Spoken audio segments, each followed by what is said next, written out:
why you should be doing YouTube video is, one, it is second largest search engine.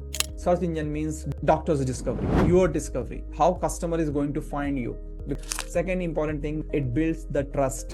In 70s 80s it used to be like doctor is god, we do not misbehave, we do not do anything. Right now, like, your accountability was so high in that period, and then suddenly in 90s to 2000, now it is like people are so violent against doctors. Why? Because the trust has broken.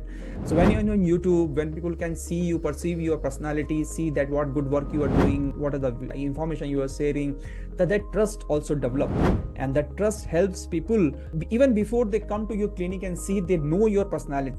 And the third critical point which I wanted to say, that it provides you a competitive advantage. See, this YouTube building a followership, creating videos, putting it required time.